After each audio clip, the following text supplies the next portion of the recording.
Hello दोस्तों, हमारे YouTube channel पढ़ाई करो पे एक बार फिर से आपका स्वागत है।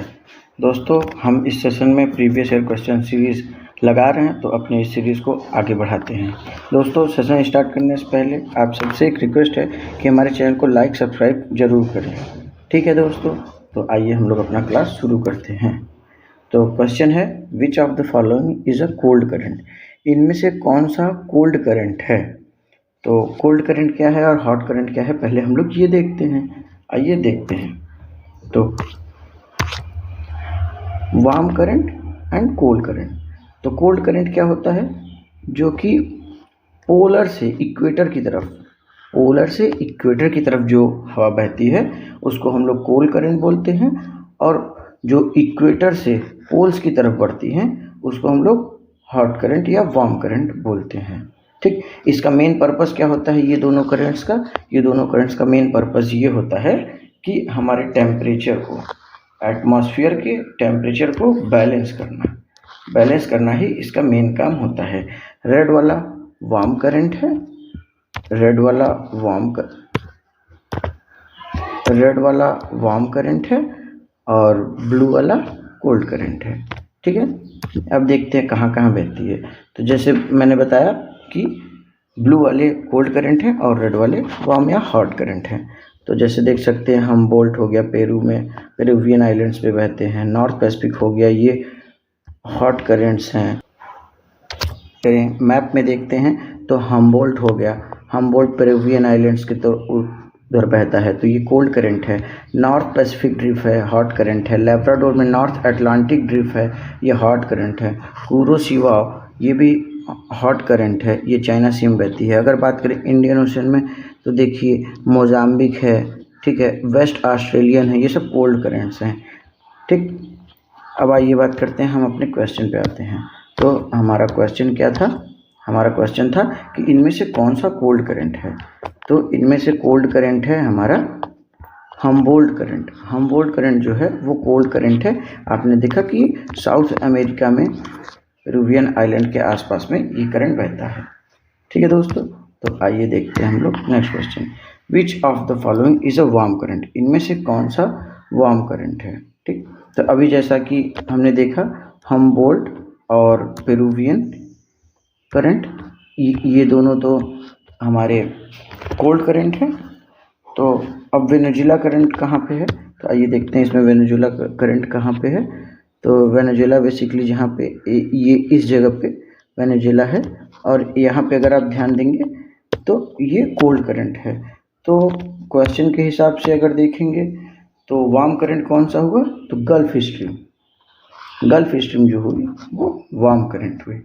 ठीक है, थोड़ा टफ टॉपिक है, लेकिन क्या कर सकते हैं दोस्तों, पढ़ना तो पड़ेगा ना, ऐसा तो नहीं है कि छोड़ दे। और इससे क्वेश्चन भी कई बार देखे गए हैं, यूपी पुलिस में भी और पेट में भी। ये कुछ लिस्ट हैं वार्म करंट और कोल्ड करंट के, जैसे कैलिफोर्निया करंट हो गया, हमबोल्ट करंट हो गया, लेब्राडोर करंट हो गया, कैनरीज करंट हो गया, वेनेजुला करंट हो गया, फाकलैंड करंट हो गया, वेस्ट ऑस्ट्रेलियन करंट हो गए, ये सब कोल्ड करंट हैं। और हॉट करंट्स की बात करें तो बेसिकली 24 हॉट करंट्स हैं। ठीक, इसमें जैसे नॉर्थ पैसिफिक ड्रिफ्ट है, साउथ इक्वेटोरियल करंट है, गल्फ स्ट्रीम है, नॉर्थ अटलांटिक ड्रिफ्ट है, तो ये सब जो हैं वो हॉट करंट्स हैं। तो इसका आप लोग स्क्रीनशॉट ले लीजिएगा, या तो हमारे PDF चैनल पे आप ले सकते हैं, टेलीग्राम पे। आइए देखते हैं next question. Which current does not occur in Atlantic ocean. Atlantic ocean में कौन सा करंट नहीं बहता है। तो इसको देखने से पहले आइए हम लोग मैप में समझते हैं। तो देखिए, जैसे ये है हमारा, ये पूरा हिस्सा है अटलांटिक का, ये अटलांटिक का है, ये नॉर्थ अटलांटिक है, ये साउथ अटलांटिक है। तो देखेंगे Brazilian, Benguela, Gulf Stream, Canaries, Labrador, North Atlantic drift, ये सब जो हैं वो अटलांटिक ओशन में बहते हैं। तो क्वेश्चन क्या था, क्वेश्चन था कि जो अटलांटिक ड्रिफ्ट में नहीं बहता है। ठीक है, तो इसका आंसर हो जाएगा पेरू करंट जो है वो अटलांटिक में ओशन में नहीं बहता है। गल्फ स्ट्रीम भी अकर होती है अटलांटिक ओशन, ब्राज़ील करंट भी और कैनरी करंट्स भी। ठीक, आइए देखिए, Coriolis effect causes surface current to turn anti clockwise. ठीक। तो कौन सा कोरियोलिस इफेक्ट की वजह से जो सरफेस पे जो करंट है, जो एयर फ्लो है, उसको एंटी क्लॉकवाइज घुमाता है, वो किस हेमिस्फीयर में, किस पार्ट में, ग्लोब के किस पार्ट में होता है। तो अगर कोरियोलिस इफेक्ट जानना है दोस्तों, तो कोरियोलिस इफेक्ट हमारी पिछली क्लास में आप लोग डिटेल में देख सकते हैं। पिछली वीडियो में कोरियोलिस इफेक्ट बताया गया है। एक आसान भाषा में बताएं तो कोरियोलिस इफेक्ट वो इफेक्ट होता है कि जब हम लोग सब लोग बैठ के एक कार में मूव कर रहे हैं और कार जब टर्न होती है तो उसके अपोजिट डायरेक्शन में जो फोर्स एक्सर्ट होता है, जिसके उसके कारण जो मूवमेंट होती है, उसको हम लोग कोरियोलिस इफेक्ट बोलते हैं। ठीक है दोस्तों, तो इसका आंसर क्या है बताइए। तो जो एंटी क्लॉकवाइज टर्न होता है करंट, वो होता है सदर्न हेमिस्फीयर में। ठीक, सदर्न हेमिस्फीयर में। थोड़ा टॉपिक टफ है दोस्तों, पर क्या कर सकते हैं, पढ़ना तो पड़ेगा ना। Ground water is a part of, जो ग्राउंड वाटर है, ज़मीन पे जो पानी है, वो किसका पार्ट है? Lithosphere, atmosphere, hydrosphere and biosphere, बताइए।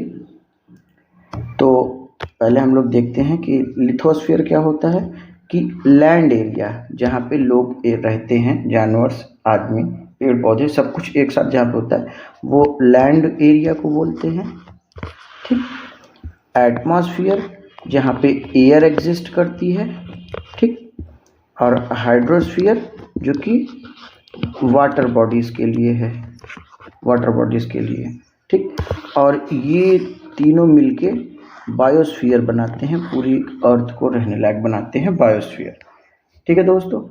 तो और इस क्वेश्चन क्या है, ग्राउंड वाटर कहाँ एग्जिस्ट करता है, तो वो हाइड्रोस्फीयर में एग्जिस्ट करता है। ठीक है। अब आइए देखते हैं next question. Bay of Bengal and Indian Ocean are joint by. ठीक। तो बे ऑफ बंगाल, बंगाल की खाड़ी, और इंडियन ओशन ज्वाइंट होती है किसके थ्रू?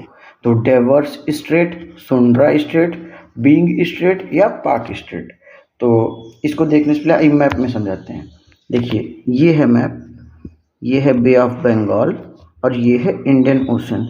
इन दोनों को ज्वाइन होता है पाक स्ट्रेट से। ये एक चैनल है, ठीक, धनुषकोडी में, तमिलनाडु के, श्रीलंका और बीच में जो ये स्ट्रेट है, इसी को हम लोग पाक स्ट्रेट बोलते हैं। अगर आप देख पा रहे होंगे दोस्तों, तो ये है पाक स्ट्रेट, जो कि बे ऑफ बंगाल और इंडियन ओशन को आपस में जोड़ता है। ठीक।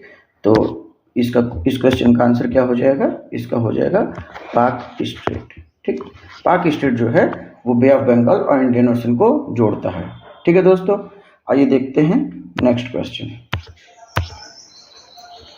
Arrange the following ocean from west to east. West to east ocean को अरेंज करना है। Indian Ocean, Pacific Ocean, Atlantic Ocean, Arctic Ocean. तो दोस्तों पहले हम लोग देखते हैं कि वेस्ट ईस्ट होता क्या है। ठीक। तो अगर हम एक डायरेक्शन ड्रॉ करें, ये है ईस्ट, ये है साउथ, ये है नॉर्थ, ये है वेस्ट। ठीक। तो उस हिसाब से अगर हम लोग ड्रॉ करें तो पहले आता है पैसिफिक ओशन, फिर आता है अटलांटिक ओशन, फिर आता है आर्कटिक ओशन, फिर आता है इंडियन ओशन। ठीक, ऐसे आते हैं दोस्तों। अगर इसको मैप में और अच्छा क्लियर हो जाएगा, देखिए, ये हुआ आपका पैसिफिक ओशन। ठीक। अगर ऐसे मैप में देखें तो ये है ईस्ट, ये है वेस्ट, ये है आपका नॉर्थ, ये है साउथ। तो वेस्ट टू ईस्ट पूछा है, तो वेस्ट में पैसिफिक ओशन है, फिर उसके बाद अटलांटिक, फिर आर्कटिक और फिर इंडियन ओशन है। ठीक। तो उस हिसाब से इस क्वेश्चन का आंसर क्या होगा? तो इस क्वेश्चन का आंसर होगा, पहले पैसिफिक होगा, तो पैसिफिक को मानते हैं, तो बी पहले आएगा। तो बी, इनमें से बी किस में है? इसमें। तो ये वाले और ये वाले तो नहीं होंगे, जिसमें बी पहले होगा वो होगा। पैसिफिक के बाद आता है अटलांटिक, सी, तो इन दोनों में है। ठीक है, अटलांटिक में। फिर उसके बाद आता है आर्कटिक, फिर बी, सी, फिर डी। डी किस में है? इसमें भी है। फिर उसके आता है इंडियन ओशन। तो ये ऑप्शन करेक्ट होगा। ओहो, अगर दोस्तों आप लोग ध्यान दे रहे होंगे तो ये दोनों ऑप्शन सेम हैं, ये दोनों ऑप्शन सेम है, बी सी डी ए। तो ये होगा आपका correct answer, B C D A. ठीक है। अब आइए देखते हैं नेक्स्ट क्वेश्चन, सुंड्रा ट्रेंच। दोस्तों कल ट्रेंच हमने बताया था डीपेस्ट पॉइंट जहाँ पे होती है, जैसे जावा ट्रेंच हो गया, सुंड्रा ट्रेंच हो गया, ठीक।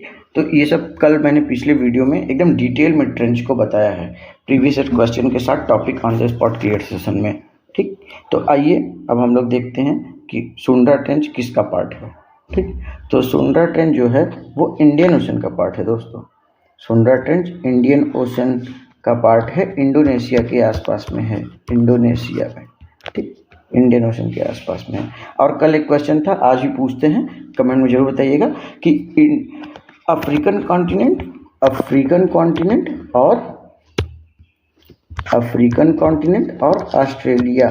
ऑस्ट्रेलिया को कौन सा ओशन ज्वाइन करता है, ठीक, कौन सा ओशन अलग करता है, ठीक। तब तक देखते हैं नेक्स्ट क्वेश्चन। देखिए ये है सुमात्रा ट्रेंच को ही सुंड्रा ट्रेंच बोलते हैं, इंडियन ओशन में पाया जाता है, ठीक है दोस्तों। थोड़ा सा टफ है टॉपिक, पर क्या कर सकते हैं, एग्जाम में कई बार पूछा गया है तो इसको पढ़ना भी जरूरी है। अगर टफ नहीं देखेंगे तो फिर नौकरी कैसे मिलेगी, जो टफ पढ़ेगा वो आगे बढ़ेगा। क्वेश्चन क्या है ये देखते हैं, which one is the biggest ocean, इनमें से कौन सा सबसे बिगेस्ट ओशन है, सबसे बड़ा समुद्र कौन सा है, ठीक। ये बिगेस्ट की जगह पे बिजिएस्ट होगा, ठीक है दोस्तों, ये बिगेस्ट की जगह पे बिजिएस्ट होगा, ठीक। सबसे बिजी ओशन कौन सा है, किसमें सबसे ज़्यादा इकोनॉमिकली समुद्री जहाज चलते हैं, तो वो होगा आपका अटलांटिक ओशन जो कि मेडिटेरेनियन सी, यूरोप, ठीक, नॉर्थ अमेरिका सबको आपस में ज्वाइन करता है एक सीवे वाटरवे की मदद से। तो यहाँ पे सबसे ज़्यादा शिप्स चलते हैं, तो आंसर क्या हो जाएगा, अटलांटिक ओशन। तो सबसे बिजिएस्ट है, याद रखिएगा दोस्तों, सबसे बिजिएस्ट पूछेगा तो। Dover Strait belongs to, Dover Strait कहाँ पे है, चिली में, इंडोनेशिया में, टर्की में या यूरोप में, तो डोवर स्ट्रेट जो है वो यूरोप में है, यूरोप में डोवर स्ट्रेट है जो कि, तो देखिए ये है डोवर स्ट्रेट, देखिए यूरोप में, ये है फ्रांस और ये है यूनाइटेड किंगडम, इन दोनों को जोड़ता है डोवर्स स्ट्रेट, ठीक है दोस्तों। डोवर्स स्ट्रेट जो है वो जोड़ता है यूके को और फ्रांस को। नेक्स्ट क्वेश्चन देखते हैं, which ocean is a least saline and shallowest among all the ocean, ठीक है। इन सभी ओशन में से कौन सा लीस्ट खारा है, तो अगर इसकी बात करें 71 में, तो Arctic ocean, southern ocean, Pacific ocean और अटलांटिक ओशन। तो अगर इसमें देखिए सबसे कम खारा कौन सा है, तो आर्कटिक ओशन जो है वो सबसे कम खारा है, आर्कटिक ओशन, ठीक है दोस्तों। आइए देखते हैं नेक्स्ट क्वेश्चन क्या है, असर्शन एंड रीजनिंग का ये क्वेश्चन है, इसको बहुत ध्यान से देखिएगा, काफ़ी मज़ा आता है ये सब क्वेश्चनों में, ठीक। देखते हैं, जैसे penguin are a bird found in hottest region of earth. Penguin एक चिड़िया है जो कि अर्थ के गर्म हिस्से में पाई जाती है। दूसरा असर्शन क्या है, bird is in the hot regions do not have wings, जो गर्म जगह पे चिड़ियाएँ होती हैं, पक्षी होते हैं, उनके पर नहीं होते, विंग्स नहीं होते। तो अगर देखेंगे तो सीधे सीधे ये भी गलत है, ये गलत है और ये भी गलत है, क्योंकि पेंगुइन जो हैं वो कोल्ड एरिया में पाए जाते हैं। तो इसका आंसर अगर हम ऑप्शन में से देखें तो क्या होगा, both A and R false. तो इसमें किस में है, तो इसमें है ये, both A and R false, answer हो जाएगा, ठीक। अब देखते हैं next question, Chinese river Huang He which is also known as sorrow of China, मतलब कि चाइना का शोक बोला जाता है, शैरो ऑफ चाइना बोला जाता है हुआंगहो रिवर को। तो वो कहाँ से ओरिजिनेट होती है, तो ऑप्शन है Victoria lake, Tibetan highland, Itasca land या कुनियम आइलैंड। तो हम आपको बता दें कि विक्टोरिया लेक से जो है वो नील रिवर निकलती है, विक्टोरिया लेक से नील रिवर निकलती है। और अगर इस क्वेश्चन की बात करें हुआंगहो रिवर की, जो कि शैरो ऑफ चाइना है, तो उसको बोला जाता है कुमेन रिवर, ठीक। एक क्वेश्चन है दोस्तों, शैरो ऑफ बंगाल किस रिवर को कहा जाता है, शैरो ऑफ बंगाल का शोक किस नदी को कहा जाता है, कमेंट में जरूर बताइएगा।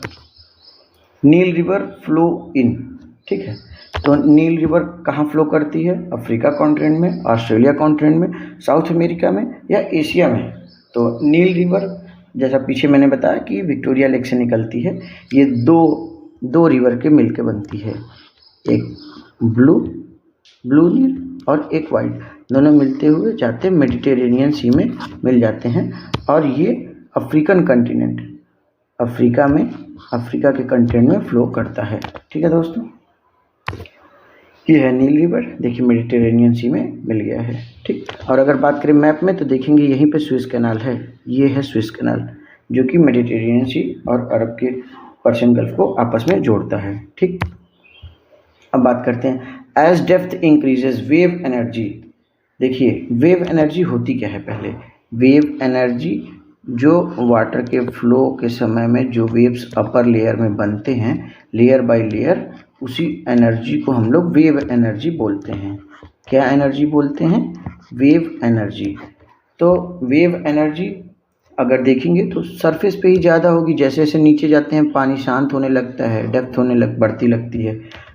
तो वेव एनर्जी डेप्थ के इंक्रीज होने से डिक्रीज होती है। ठीक है दोस्तों, तो वेव एनर्जी डेप्थ के इंक्रीज होने से डिक्रीज होती है। तो दोस्तों आज के लिए इतना ही, मिलते हैं नेक्स्ट वीडियो में, तब तक के लिए हमारे चैनल को लाइक सब्सक्राइब जरूर करें।